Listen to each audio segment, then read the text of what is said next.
So, here we go, number 72, the Darkness to Light Godcast. Welcome back if you're joining me again. And this one is called The Joy to Be Alive.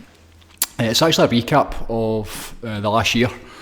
And, you know, what have I learned, what's taken place, what's been going on over the last year.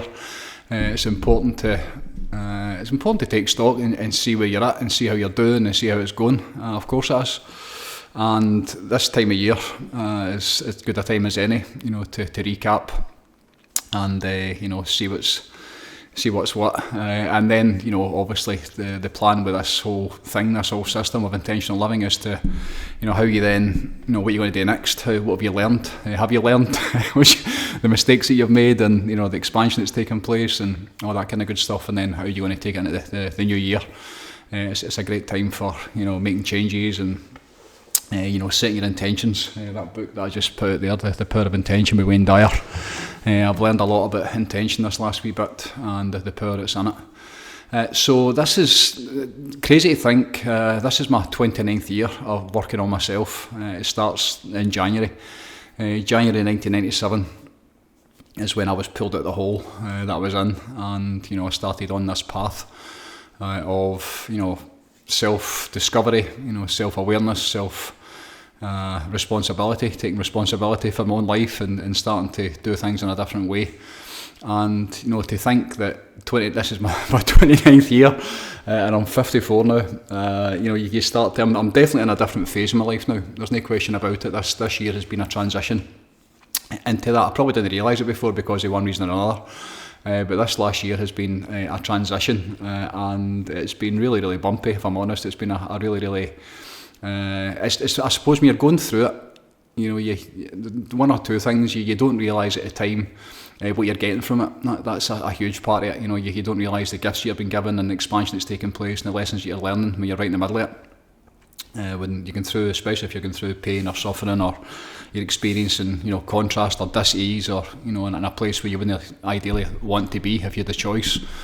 And, you know, looking back this morning, over the year, I had a wee squint through my Instagram profile to this time last year, and just to kind of see where I was, you know, getting into the new year, and then the amount of things that I hadn't really planned, or there was certainly no.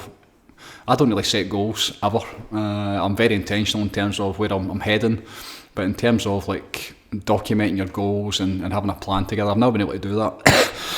It's just not how the way I work. I very much like to stay in the flow of inspiration, and there is a desired goal all the time. You're heading towards the one bit, especially with the work and with my own life as well. You know, my personal life. But it's very much, you know, you get on it, you go off it many times over the course, sometimes during the day, I mean over the course of a year. So I've never ever set goals, and interesting to look back at the pictures this morning. Talk about a picture's worth 1,000 words, and you actually see where you were.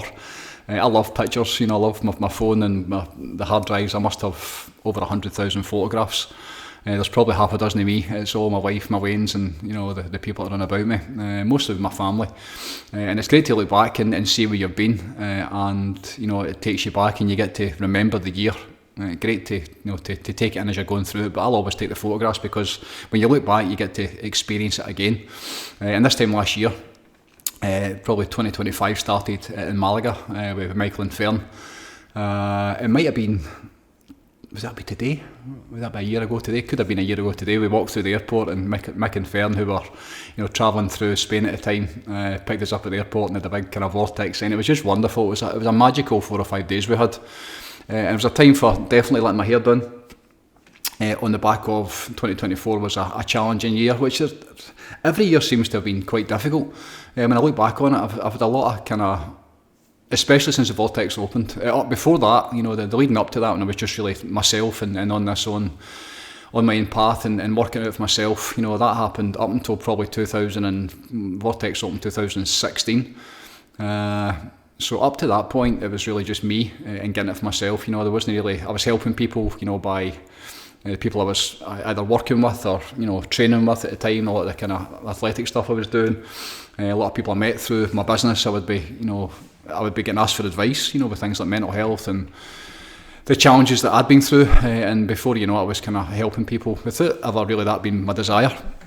And then when the Vortex opened, when I really got it, when I experienced, that enlightenment, when I really got that, then the plan became to take it to the world. And since then, anybody that's in the helping people business, it's a tricky game. It really is. It's no easy in many different ways, and it is easy in other ways as well. It's a fascinating journey, and I've been doing it long enough now. The lessons that I've learned in terms of the stuff that works and the stuff that doesn't work, and the kind of looking back to where I was going into after 2024 and into 2024, and then leading into this year. Like this time last year in Malaga, it was a time to just basically stop and have some fun, and we had a great time. The red wine and some of the local pleasures that we enjoyed. Myself and Michael and Fern, with obviously Jill, we had a fantastic time. And on the back of that, a wee bit of kind of winter sunshine and getting a lovely break and recharging the batteries.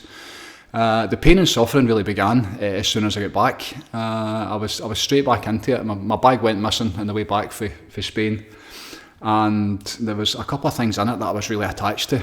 And I've been an addict my whole life. I've been addicted to all sorts of things, good and bad, my whole life. You name it, and I've been addicted to it. And the realisation when the bag was missing, and a couple of personal items in it that meant a lot to me, really kind of seeing the negative impact that it had on me. It was a massive wake-up call in terms of, where I was at, and probably because I'd been over there and, let my hair down for a few days with the food I was eating, and even the lack of, not the disciplines, but the practices. When you've got that sacred space to yourself every morning, meditations every single day for me has been since probably 1998, 1999, that time on my own, so even being away with my wife, my best pal and my girl, and you just don't have that time for yourself and you're doing everything together. You definitely takes a couple of days, to get back into your own vibe again. You're on holiday mode obviously, and it's a time to stop, which is really important. It was great to get away from it, but as soon as I came back, it was all right, okay. I was really, really affected negatively, and had to have a really good look at myself very quickly and go, right, what am I doing here? What is, because where I was at in the year that I'd had, I was tired of having not hard times, but I knew that it could be better. I knew that I could do it in a different way. I knew that, there was a different way that if I applied myself, and, I talk about the choice all the time, made different choices and started to live in a different way, then I would get a different result off the back of what I'd been getting up to that point. So when I came back straight away, I decided, I think it was the 2nd or 3rd of January we came back, and I decided straight away to go full God, as I call it, which means for me, it's everything that I do is devoted to the divine and devoted to, on the back of that, this work, and then, helping individuals, helping people, helping peoples, which, means helping the world.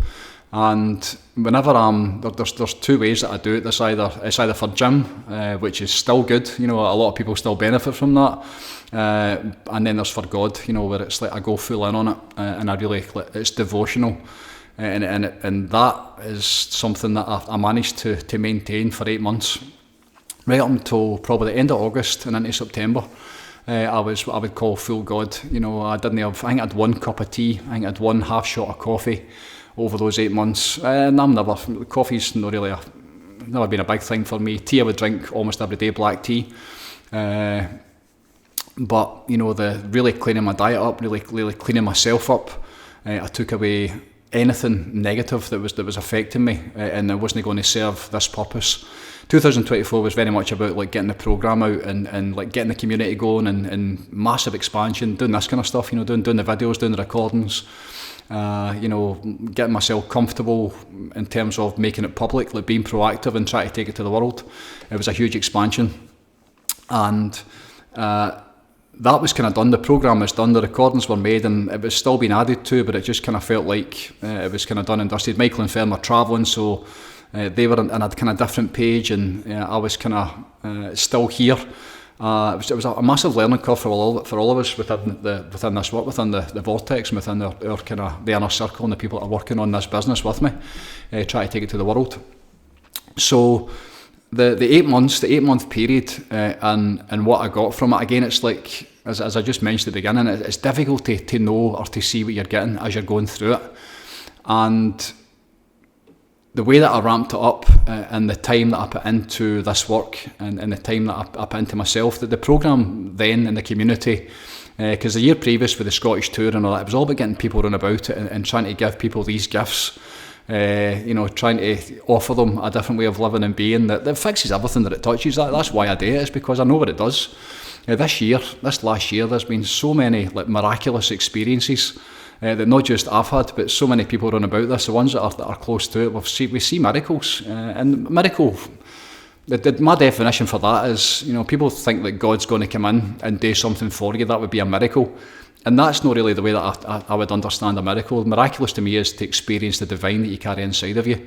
To stop being you and to experience a different life force, essence, presence, power that we carry inside of us. And when you tap into that and you stop being you, and you give yourself a break for the worry and the stress and the strain or whatever the challenges are you're facing, then you basically you upregulate everything within your body, and the body will change and the mind will change, and you can have metaphysical experiences which could be classed as miraculous. So healing can take place absolutely, from anything, the physical stuff, the emotional stuff, the traumas and the hardships and the decimation and pain and suffering that many people carry. When you basically stop playing the programs and you get to experience something very, very different, that is, only, it's a solution, but it's the answer. It's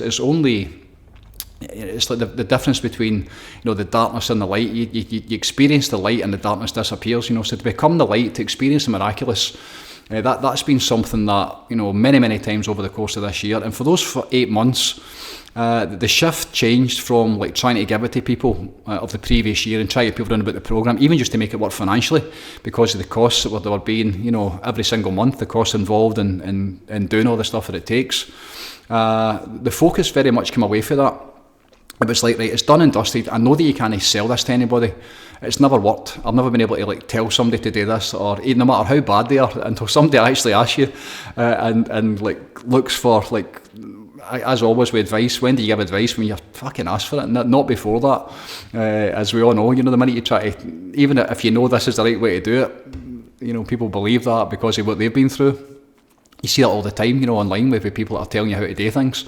For me, it's always been when somebody actually asks for advice, and then a lot of the times they're not ready to take on this work. Time is a massive part of it, and so to stop doing that and really just to kind of get into the people that were running about it, spending time with the people that deserved it, the ones that had committed to the programme, the ones that were part of the community, and the focus was completely away from try to get new people in.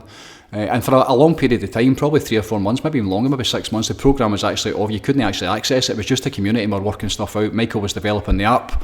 I was we're looking at with the inner circle, Mark Burns and John Maguire and one or two others. It was barely trying to work out, what we were doing and if it was working and what people needed, and how, even the live stuff, the community stuff we're doing every week, getting feedback is to see what we're doing and to see what people are getting. That was great because the numbers were small, with the ability to do that, and then if it did kick off, then the stuff was kind of taken care of. So the time really this year, probably without realising at the time, very much went into the inner circle. That came on the back of after probably January time.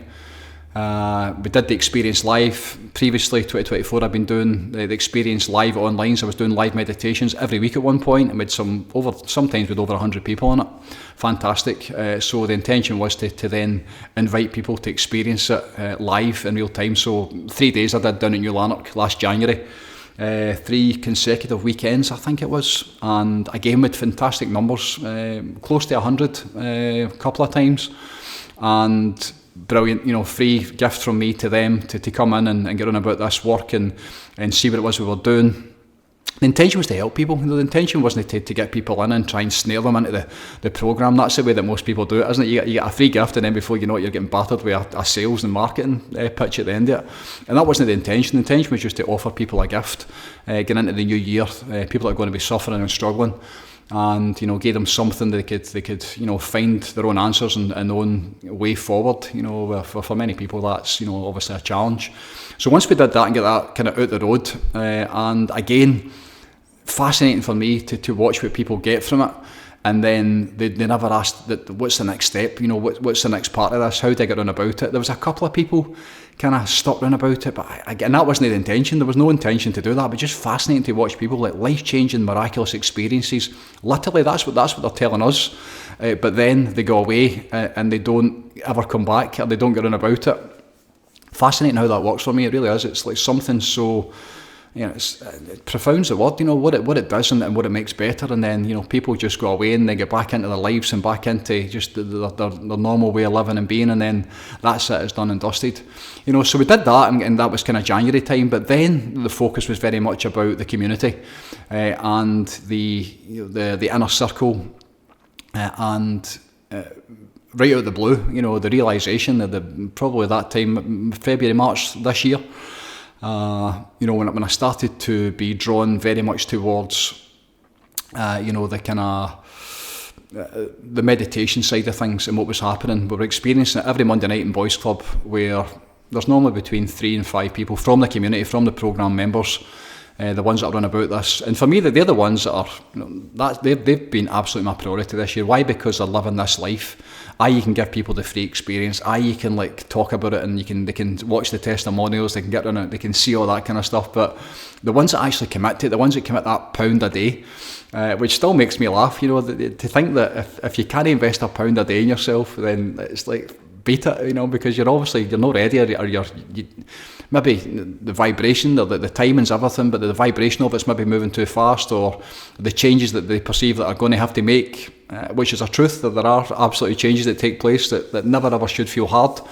But watching, people not getting it, and then my desire was to, right, okay, the ones that are here, the ones that are really committing to this.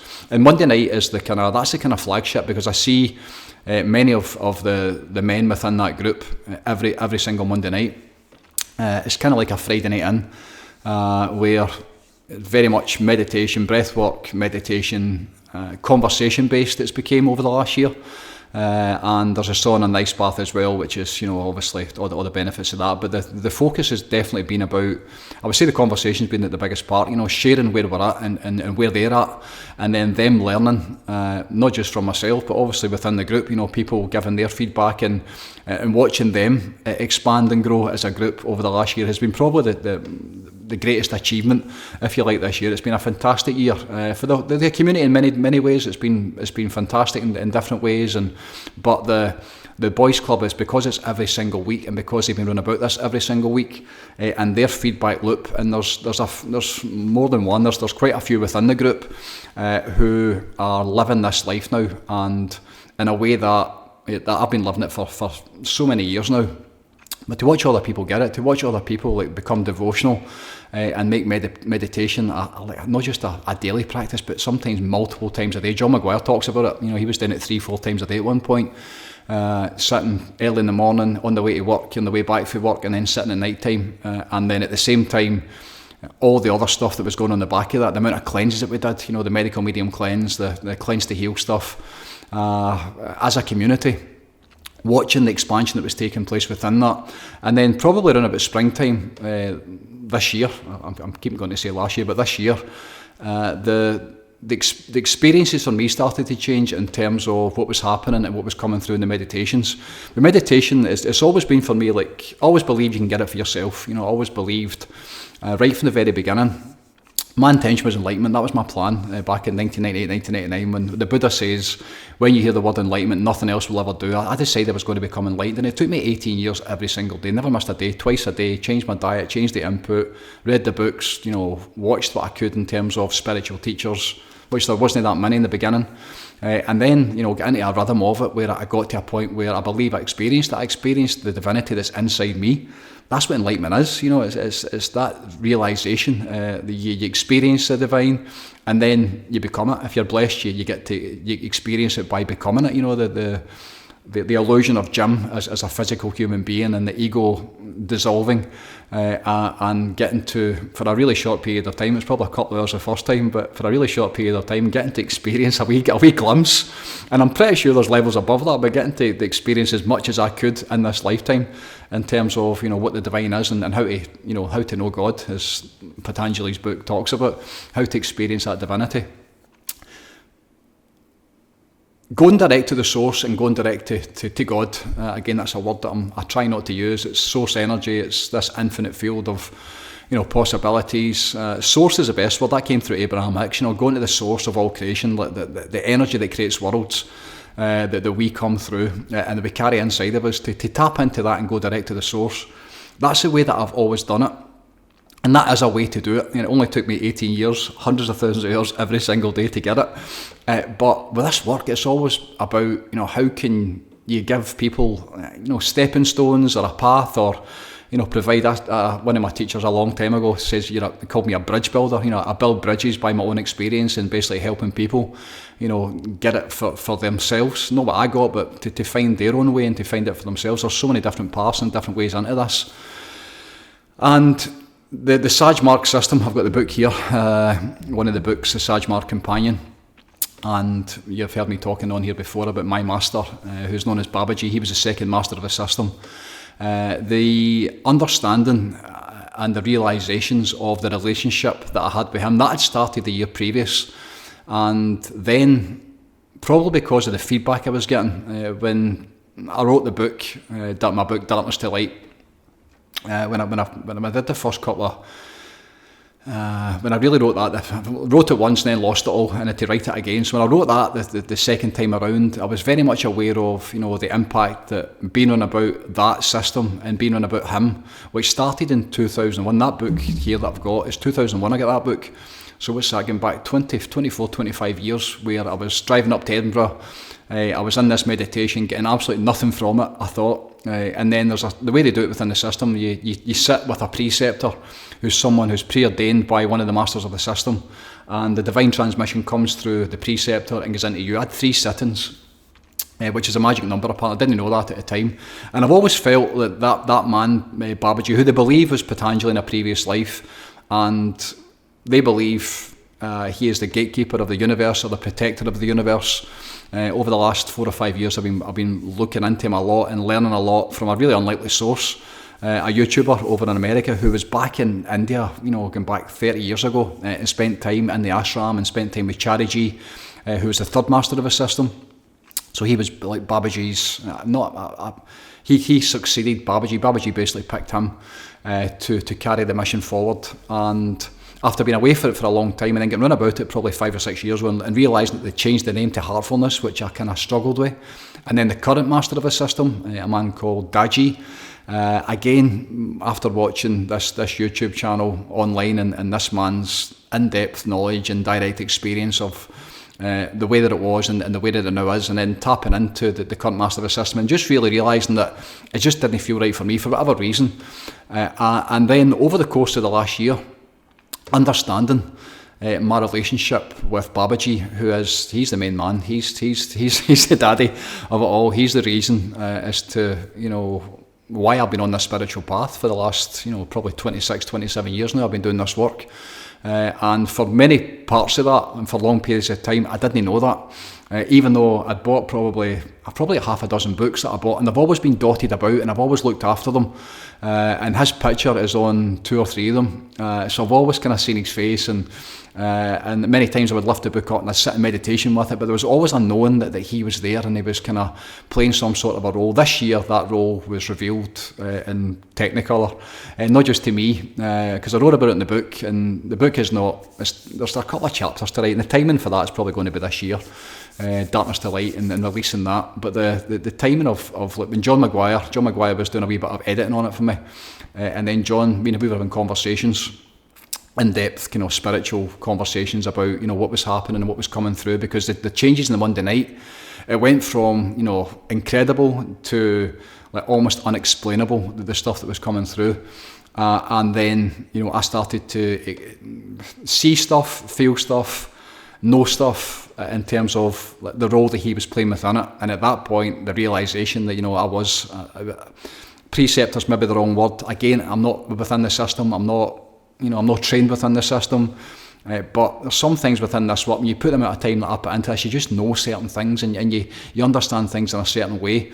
And because it wasn't just me, and because other people were getting it, Mark Burns, John Maguire, Mark Auld, Aaron, within the kind of Darren as well, within the inner circle, on those Monday nights, there was stuff happening that was very, very different, and it absolutely, I knew that it wasn't me, and I knew that I was being helped. I was being helped with it, and I was being not guided, but assisted, and I was assisting it as a bridge to allow it to come through me. And the changes in experience for everybody over a period of time, with that phase when I was full God, was just incredible. It really was. It's very difficult to explain how profound it was, and the expansion that took place.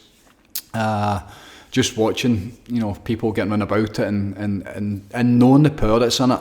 And again, one of my teachers, my acupuncturist Brian, he asked him about it. He again really evolved spiritual being, and a lifetime of work. Brian's in his mid-60s now, incredible human being, and great healer. And he likened it to, because he channels stuff. I don't channel anything, and I don't see anything. I can feel stuff, and I know when things are coming through. But in terms of, he sees stuff and he feels stuff. And the way he related it to me, and the way he explained it to me was, it's like by tapping into this being, this really powerful being, who they believe is the most powerful being there's ever been. That's what they believe within the system. He explained it to me. It's like the transistor. This is where I'm like 54. My brain starts to go dead. On the building sites, when you've got the 240 power, and you plug it into the transistor. Is that the word? I'm sure that's not the word. Transistor, might be transistor. The big yellow box that weighs a ton. You plug it into that, and then it goes from 240 to 110, and the kind of the power tools. Then if some goes wrong, and you don't kill yourself, so it basically changes so it's basically like it's this almost like as it comes through. You can tap straight to the divine, but when I'm plugging into him, when I'm tapping into him with the power of my intention, when I'm sitting in meditation, and a whole bit of the massage mark system is allowing the master to do it for you. They believe the master is the only one that can get you to that place of, the end result, the end goal, the self-God realisation, like complete freedom and liberation. That's the word I'm looking for, like that liberation of the divinity, and getting to that place. There's all these different yasha points within the body, spiritual energy centres that you can't really get there on your own. Now, the other side to that is I got to a certain point with on my own, and I absolutely plateaued many times over the years. And then this last year, by having the divine guidance, and I call him, he's my master. He is my spiritual master. And the relationship I've now got with whatever he is, that spiritual being, great saint, powerful beyond words, so I could never do him justice what I get from it, and what he gives to me, and how he's helping other people by working not just through me, but obviously through many others. The way to tap into it, and the way that it takes place, and the way that it happens is so quick, and it's so clean, and it's so exact that I can still go straight to the source, as I did this morning. I was in meditation this morning for 4 o'clock and sitting, like tapping into the field, and I'm sitting with one of Babaji's, it's called My Master, the book, and I'm sitting on my solar plexus, just on my Tantian, and I'm sitting, my hands clasped over, and I can feel him, and the power of the divine that's coming through him and can direct into me, and then through the live meditations we have every single day within the programme. My intention is to bring it into the group, and the blessings that I'm receiving as well. I'm receiving it in all different ways. So this last year has been very much about that for me, that in terms of the spiritual journey, my relationship with him, my relationship with that system, the benefits that are taking place, the benefits that I received, after the extended periods of like just being really on it, and really getting it, and really like proper flying, full God, getting the benefits from it. At the time I probably didn't realise what I was getting, but it accumulated right at the kind of, right at the very end. I got to the point where I got it again. I experienced enlightenment. I experienced that feeling, that realisation twice within about probably 18 hours of each other. last thing at night, it started coming through. It was on the back of a boys' club. I could feel a very different energy coming through. And then that night, I got it. You know, I was in it for hours, couldn't leave it, just battering through me, like became it, you know, to become the divine. That's what it feels like. You disappear, Jim completely disappeared, and you get to experience things from a very, very different level of mind. You become, Joe Dispenza says, to leave the kind of lower mind to become, you know, the divine mind. That's not his exact words, but that's what he's, the greater self, that's the words he uses, you know, to leave the kind of the lower self and to become the greater self. And then next thing in the morning time, exact same thing happened again.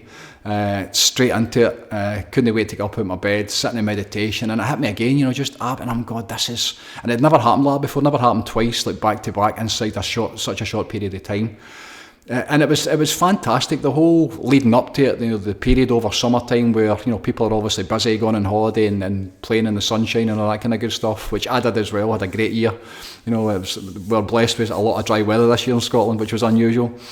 So the programme was kind of simmering away in the background. I was very much, you know, into this in my own way, like getting it for myself. And then probably the inner circle round about me, the ones that were like really devotional to it, there was probably half a dozen that were just every single day, like really like battering it, you know, like hitting the meditations early in the morning time, you know, night time as well. And then we had satsangs, not as often as I would have liked, again because the numbers with 1 or 2 satsangs. First one with 18 people there, and it was just like, oh my God, this is the best thing ever. Satsangs as a gathering, you know, a gathering of like, and creating that sacred space, the power of the community being together was incredible. And then, you know, into the end of summer, and then experiencing that twice, inside a day, inside probably 24 hours.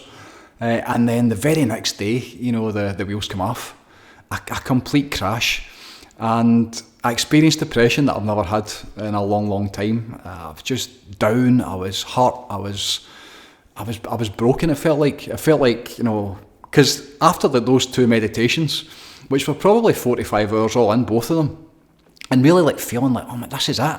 You know, this is how I want to live. This is what I know is available. This is what I know fixes everything that it touches. Of course you want to be in that space. Of course you want to be in that field of the divine. You know, and then so quickly to come off it. And then the crash that took place, you know, they talk about the contrast. Abraham Hicks would say, you know, savour the contrast.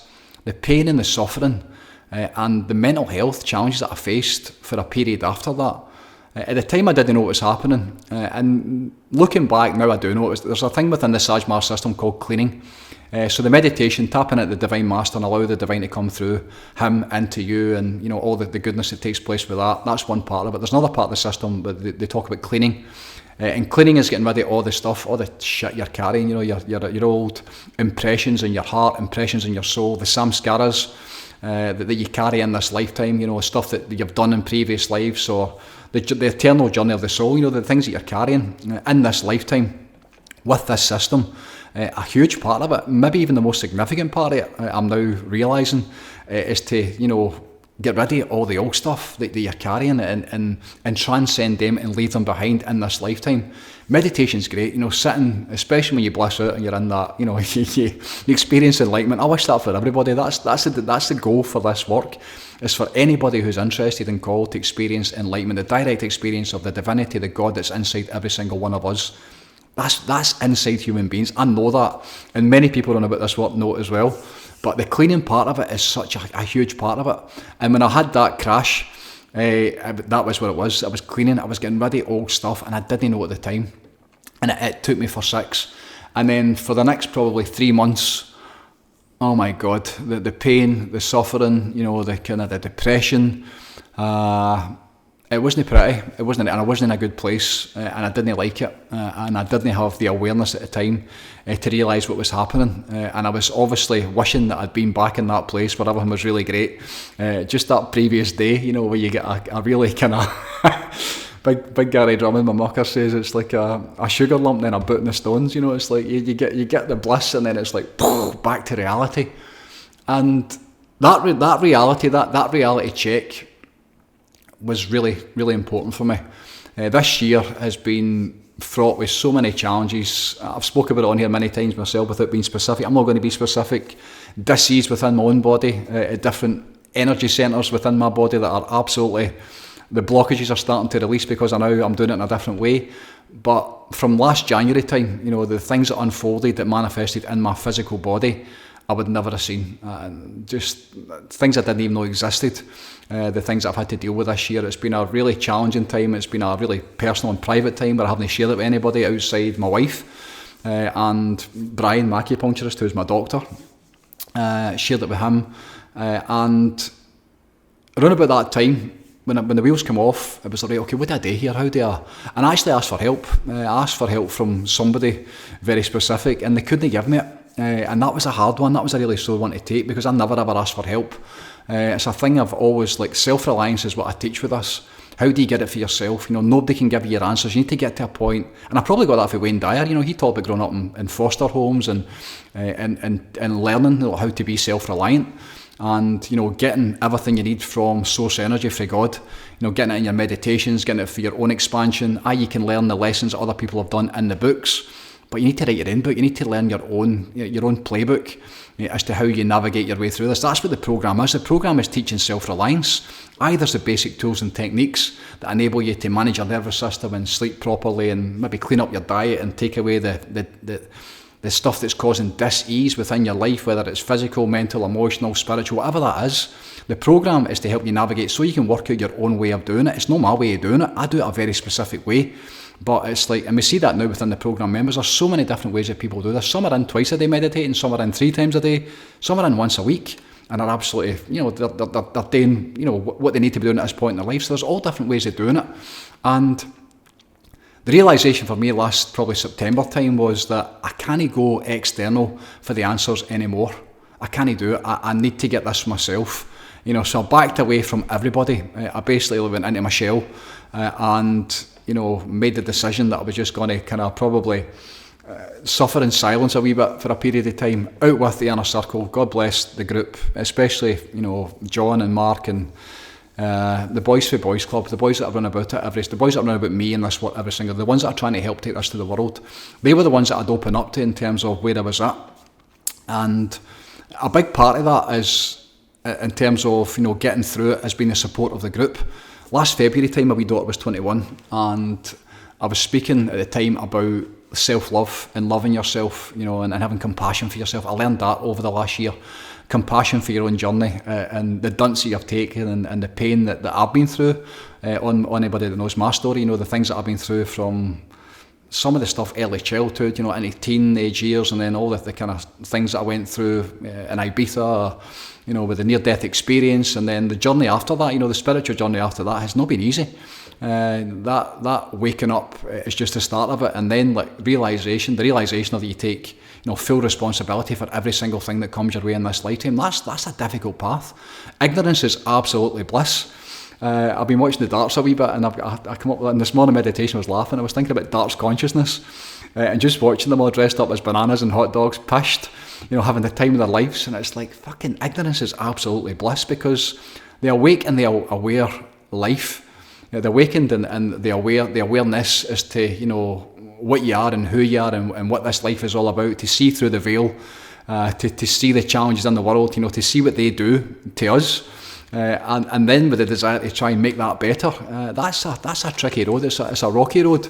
And this last year, I've very much learned about compassion for myself in terms of, you know, what I've been through, and being easier with myself and not being as hard on myself. And loving myself was something that came through in a meditation on my wee daughter's birthday, which is 18th of February this year, her 21st birthday, and I could feel in the early meditation the love within the group. And I was tuning into 1 or 2 individuals, and I could feel the love they were sending me, which again, I can feel stuff, but I don't ever see anything.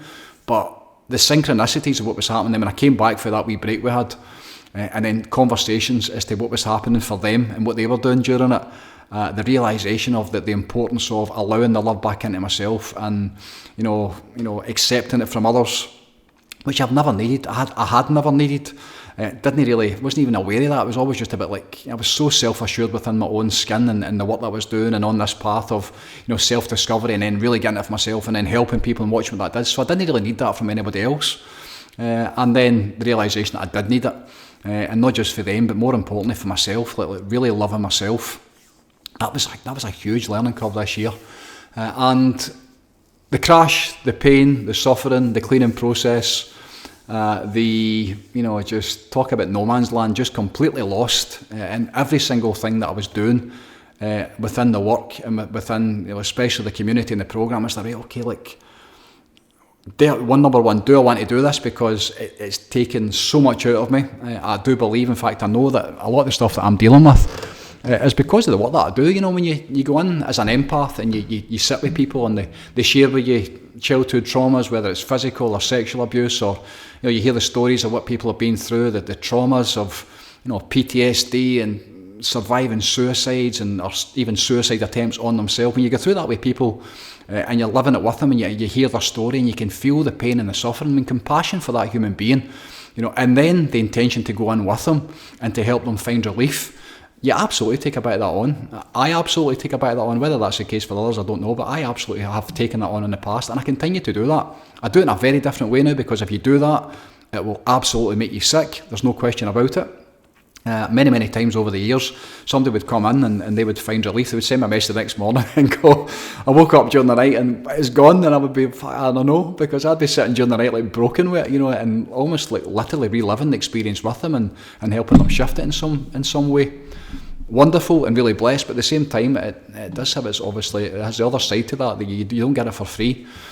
So that period of, being down and being out, and the dis-ease within my body, one or two things personally, with those that are close to me, was starting to surface, and then, that really, towards the end of the year, the walls caved in. It was a nightmare. It was an absolute living nightmare for a period of time, from October, November time, and what we went through, those that were close to me, what I went through personally, the challenges that we faced, difficult because I'm not giving specifics, but and I'm not going to give specifics because talking about it isn't the right thing to do. Making it public isn't the right thing to do. Trying to give the lessons from it and how I navigated my way through it is, I believe, what I'm trying to do with this. I believe that's the right thing to do.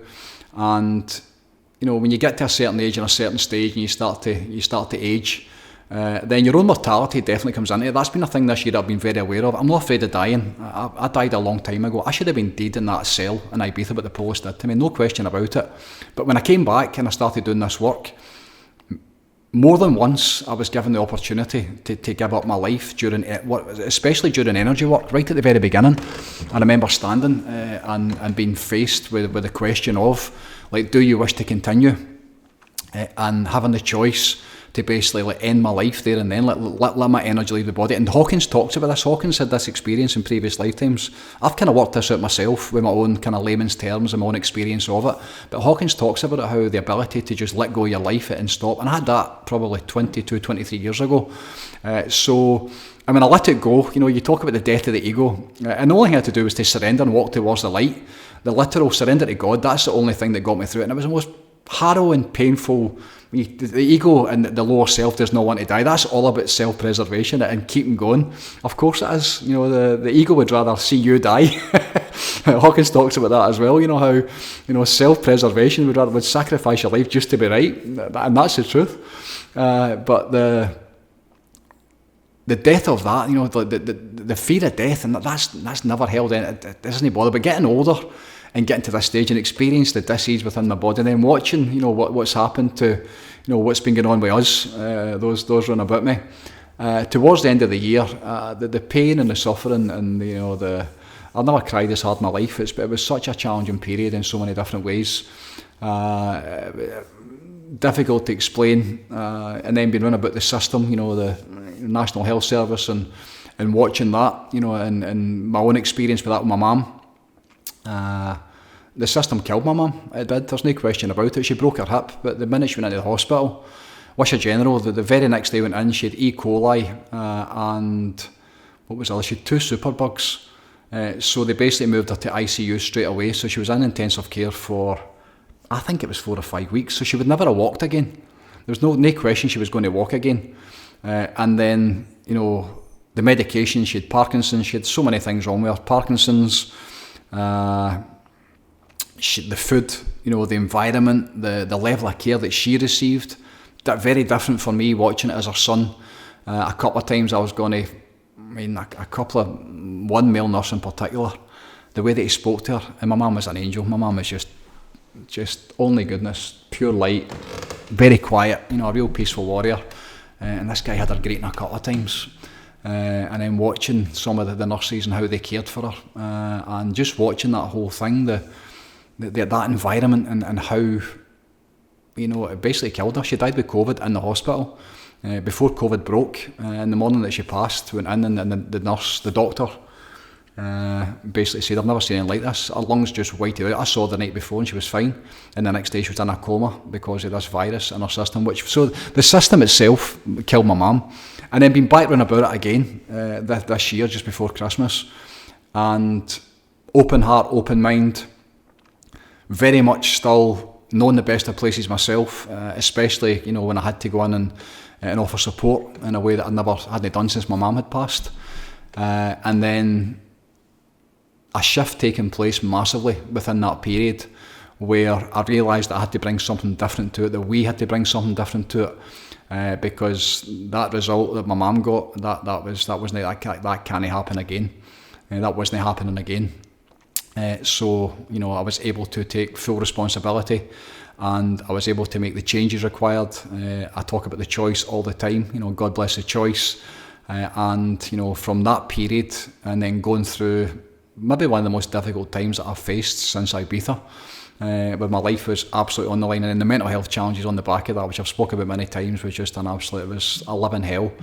To go through something similar in a very different way, in very different circumstances, but to go through something that again where lives start to be on the line, and you start to question your own mortality, and you start to take stock of what you've done and where you're at and where you're going, and it's all about fulfilling your potential, isn't it? That's what this is all about. I'm like, right, okay, so when you actually stop and go, right, so where am I?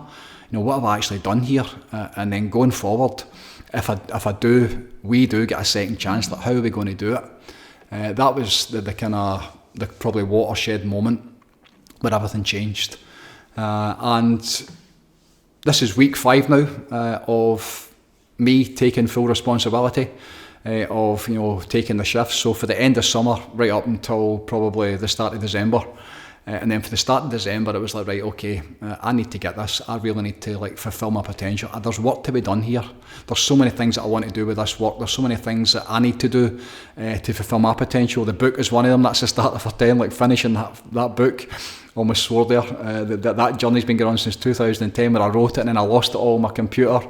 The computer wiped itself out unbelievably, and I lost everything. I had no copies of it, even more ignorant and unbelievably, and then rewriting it again, and then it's more or less finished, but there's stuff to get done on it, and writing it from this place that I'm at now, the chapters I want to rewrite and the bits that I want to take out and the bits that I want to add in now, again the timing's been perfect, so there's no rush with that, but it's I need to do it. I need to fulfill my potential. I need to get it out there. I need to just finish it.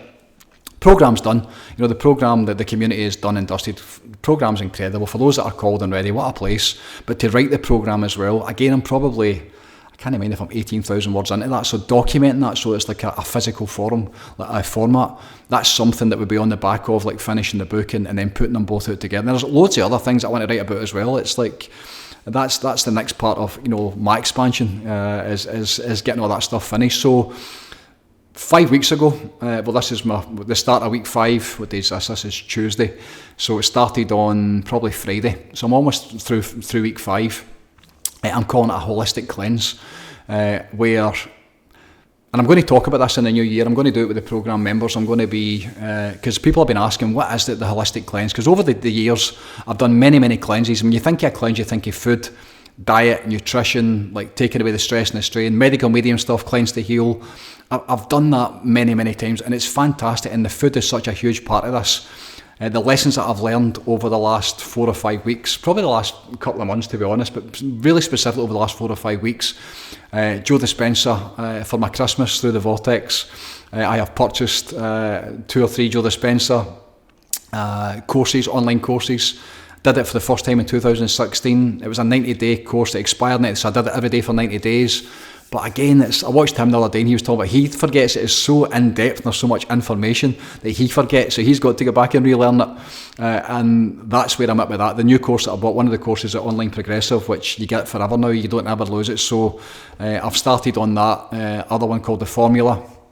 So I've been studying the science behind stuff, the science behind healing, the science and the technology that, God bless him, and the work that he's doing, like scientifically documented miracles taking place when people sit in meditation and they change their belief system and they change their mind and they get upregulated, and what happens to the gene expression, epigenetics. Bruce Lipton, I've been devouring him for the last probably month as well.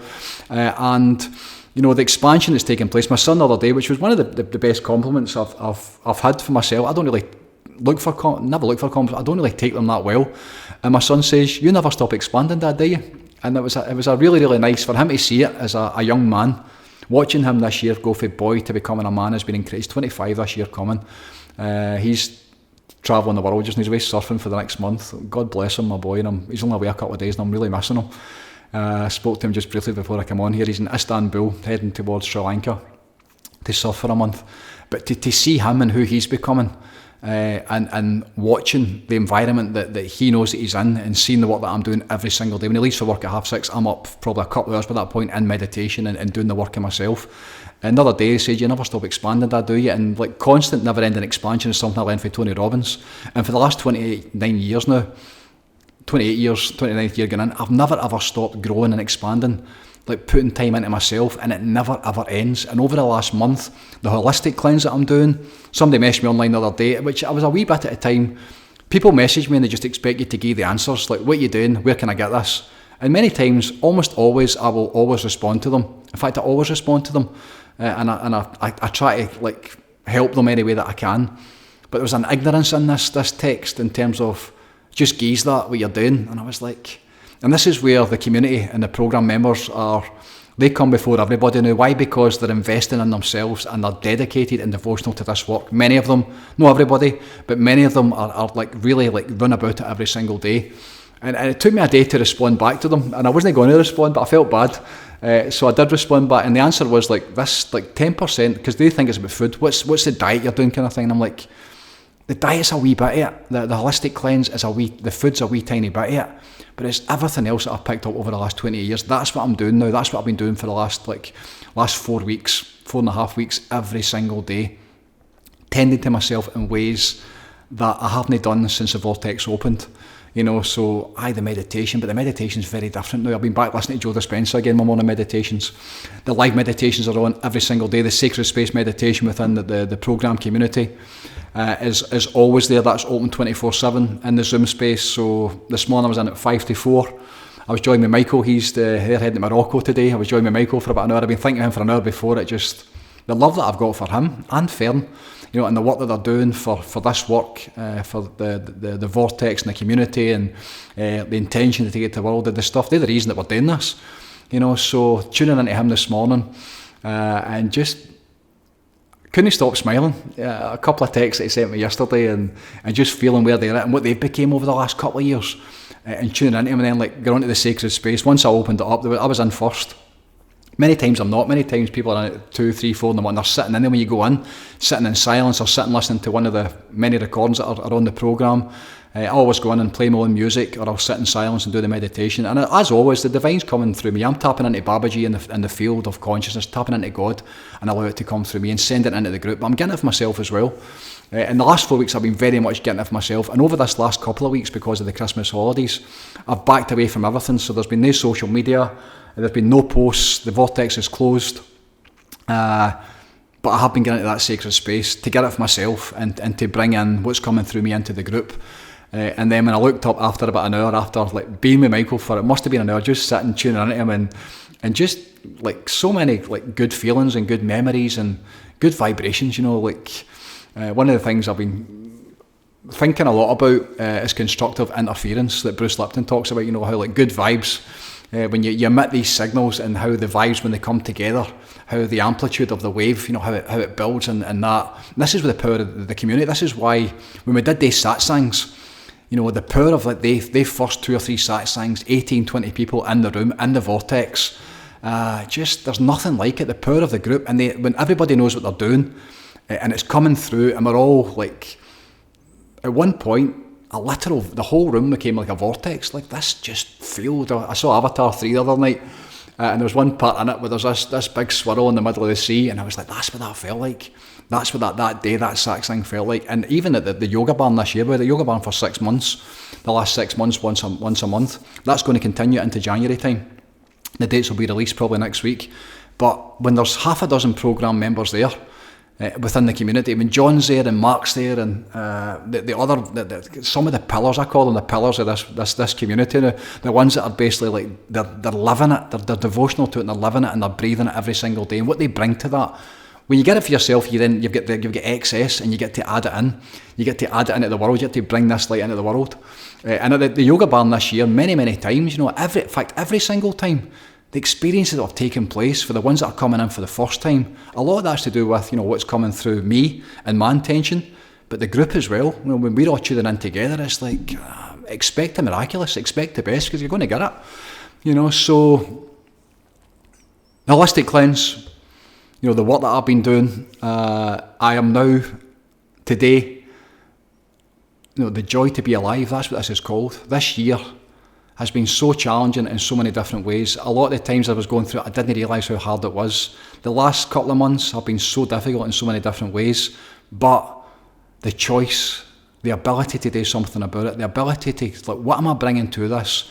Am I just going to get through this, and kind of allow it to happen to me?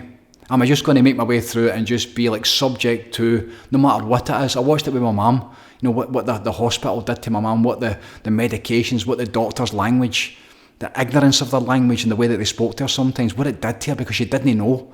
And then the ability that comes through awareness and the abilities that you have through the power of your intention. Once you start to understand that, then you can do something different about it. And then lo and behold, again, always expanding, always learning. Right here, right now, this morning, another massive penny drop moment, a huge penny drop moment as to how people experience the divine. And the amount of times that I say the kingdom of God is within you, that Bible quote, the realisation of that divinity and really tapping into that. And then how that enables you to get from the field. Bruce Lipton the other day was talking about how you need to become it first. You need to experience, you need to love yourself, to fall in love with yourself, and then the field will respond to it. Things have changed massively from the last couple of days for me. The time that I'm putting into myself, the space that I've been allowed by being away from everything, like nothing to do, nowhere to be, just like tending to myself 24/7. The gifts that I'm getting, the joy that I experienced this morning, the feelings of love, like real unconditional love. Again, love, what is love? It's a sacred vibration. And when you are able to get into your heart and you're able to open up your heart and you feel the feelings of real authentic love. Joe Dispenza says real love heals all. Now he's not talking about two guys standing at a bar pissed or full of gear. That's consciousness. Like, I love you. Oh, fucking love. That's not what we're talking about here. It's a frequency. It's a field of information. And as I know, when I come back from my first enlightened experience, like that's why they say that God is love. And when you're in your heart and in your soul, and you're in those feelings of real, authentic love, when you literally become it, when you become that field, then it fixes every single thing that it touches. So self-love is something I'm going to be talking about and exploring very much in the near future. I believe I've now, trying to get it from God is one way of doing it. That's the way that most people try, and most people can't feel it. But sitting this morning, just like loving myself, compassion for myself, truly having the time to like really love myself, which sounds bonkers. You think of that, you think of somebody standing in the mirror, like you're the man. That's not what I'm talking about. Like real, like honouring your worthiness to receive. That'd be the best way to put it. To receive that the way that I love my Waynes, the way that I love my wife, the way that I love my Doug, the way that I love my inner circle, my mum, God rest and bless her soul. The way I love my dad, watching him age, like that, the feelings of real authentic love, to include yourself in that, to go in, to bless, to be specific. The healing that's taking place in me just now, I'm so excited. I'm actually happy for the disease that's in my body, and I mean that with my hand on my heart. The disease that I've experienced and the pain and suffering over the last year, to be in a place of none of the expansion I've had, none of the lessons And even this conversation would ever have happened if I didn't go through that. So as Abraham said, are you enjoying the contrast? I absolutely am, 100%. But the bounce in terms of where I'm going, to intentionally create the life experience that I know is available to me, so many are going to benefit. But the one that needs to benefit first is me. I need to get it for myself first. You need to become it first. And that was one of the huge penny drop moments this morning, like to become that love, to love yourself first and foremost. If you can't get it for yourself, how are you going to get it for the divine? You can't. It's too difficult. I did it the other way, just expecting God to show up and get it for me. But the things that I did, it took me 18 years. And as always, I'm trying to create shortcuts. I'm trying to find an easier way of doing it so that you can get it for yourself, so that you can get that direct experience of the divinity that's inside you. That's what this is all about. Why am I doing that? Because it fixes every single thing that it touches. That's the only way we fix this world. Watching the world, which I don't do and I've not done, and seeing where it's at and feeling where it's at, and just the darkness. The darkness. Avatar the other night, Fire and Ash, seeing, and there's so many hidden messages within it, the ego and the dark side of the force, they soulless, fucking godless, like fire-loving people, hell-loving people, watching how they just fucking taking the literal life out of you, and watching the power of the light, watching the power of goodness and Mother Nature and the part that nature plays within that. Just incredible, we're surrounded by it, it's everywhere, and then once you've got the awareness, you can see it, and then once you have the power of intention, there's 3 pillars within the program: awareness, intention, and then the power of alignment. Once you get the 3 pillars, the whole world changes, because Joe Dispenza says that real love heals all, and I know that. I know it for a fact. So it's how do we get to experience that divinity? How do we get to experience that real love? How do you get it for yourself and heal every single thing that needs fixed, and then go on and fill your own potential? That's what this is all about. And then once you get it for yourself, once you're feeling so good and so happy and so joyful, then you get to take it to the world. And then in the supermarket, on the motorways, your interactions with people, when you're feeling the way that I'm feeling today, the joy that I experienced, and joy is something that has not been in my life probably since I was a wean. I remember my wife asked me years ago, what is it when you take people to joy, they break into tears? And the very next day I said, I don't know, but I'm going to find out. And I went in. When's the last time that I experienced joy in my heart? When's the last time I was joyful? And I was a wee boy. I was probably 2 years old. And I got to relive that experience. And I felt it. I was playing football. Not a care in the fucking world. The joy to be alive. And then for then, up until glimpses over the last couple of years when I did that experience myself. But this morning, because I'm tending to myself, because I've got the space, because I'm loving myself, the joy returned this morning. So, doesn't matter where you've been, doesn't matter what you've been through, doesn't matter where you're at. This work, this path, this natural way of doing things, this holistic way of doing things, it makes better and fixes every single thing that it touches. That's what I know, that's what I'm living today, here and now. And if I can get it, anybody can get it. And there's been enough people now, there's been enough testimonials and direct experiences. I could tell you 100 stories of people that walk in, broken, decimated, labels with a dis-ease. I watched it just last week. A young man came in with all the labels, and I watched what happened when you learn how to breathe, when you switch off the stress, when you're out of your head, and you reconnect back into your heart, and you remember. This is all about remembering the divinity and the goodness that every single one of us carry inside of us. And once you know that, you know God. And once you know God, then we go and fix the world. And I'm not talking about religion. This is spirituality. This is about union, the direct experience through union. And once enough of us get it, as I always say, together as one, the power of the collective, as one in that field of consciousness coming through every single one of us, that light fixes every single thing that it touches. The next Godcast is going to be about the revolution. So many people are doing resolutions, New Year's resolutions. 2026 for me is going to be a New Year resolution. But the resolution and the revolution is all about the light of the world, bringing the light of the divine into as many people as we can. That's the only way we can fix this, and that's exciting stuff. For those who have tuned in this year, for those that are part of this community, those that are listening to this work and being drawn towards it, I'd like to say thank you for all your support over the last year. It's exciting times. It's the way is the way. It fixes all that it touches, and there only is one way of doing it. For me, over the last 4 weeks, this holistic cleanse, living in this way, the expansion that's taken place, it's galvanised me. It's helped me remember what I'm doing and what I'm all about. And my desire is dead simple. Carrying this into next year to fulfil my own potential, to take it to the world. So much good stuff coming through. We're going to be back into the yoga barn again. I'm going to start the Friday nights in again. I'm going to be starting the satsangs again for the community. We'll see what the interest is for that. And online as well. The programme itself is the way to get on about it. That's the quickest way and the easiest way to access this work. Live meditations, 24 hours every single day, the sacred space. The videos, the content, between breathwork, relaxation, meditation, cold exposure, heat exposure, the art of intentional living, how you get it for yourself, how to sleep, how to go to sleep, what you take into sleep. That's the programme. And then once you get it, once you start to live in this way, you start to realise there's not a single thing you can't do in this lifetime. This is all about fulfilling our potential. Get it for yourself, get it for your family, and then eventually we take it to the world. And by God, does the world need it? It really does. The darkness in the world just now, the pain and the sufferings in the world just now, something needs to happen, something needs to change. Babaji, one of his great prophecies was 2026 is a year that it's going to happen. And I kind of feel, in fact, I know the changes that I've been through over the last kind of few months, the pain and suffering over the last year in particular, that I went through in the beginning of the year. Great in the beginning, then when the wheels come off, but how quick I've got it back. The choices that I've made, taking responsibility, that ability to respond, to really get it for myself.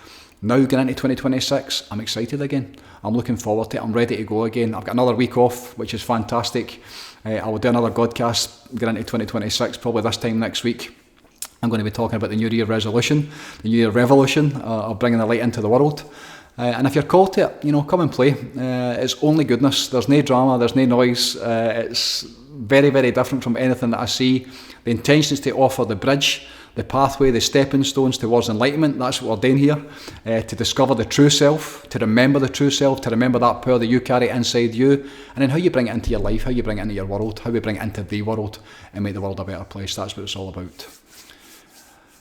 Thank you very much for tuning in. That was a wee bit of a rabble that was coming through me quite quickly. I was all over the place in parts. I do apologise. I tried to keep it on the one bit, and the intention's always the same, to allow it to come through and to share this work. And 2025, the joy to be alive. How it started was really rough. It was great in the middle, then the wheels come off, but it doesn't matter where you've been or even where you're at. Where you're going is the most important part. That vision of the future, Joe Dispenza again, defined by a vision of the future and living from that place every single day, living as if you're already there. How do you create it? As I always say, we're chasing the feelings, we're chasing the emotions. And that's the one thing I've been doing every single day, like feeling what it feels like to be there already, feeling what it feels like to be in that place of like living it. Perfect health, vitality, feeling vital, the abundance that's flowing through me. Fascinating, over the last week, there's 3 people rejoined the programme and new programme members. There's 4 over the last week. And I've done nothing. All I've been doing is meditating and sending this light into the world and sending that beacon that people are being attracted to. Fascinating how it works. Have a fantastic new year. Do your best. Try and stay away from the poisons if you can. And I will see you sometime very soon in the new year. God bless. Take it easy. Peace out. Sending my best to you and yours. And bye for now.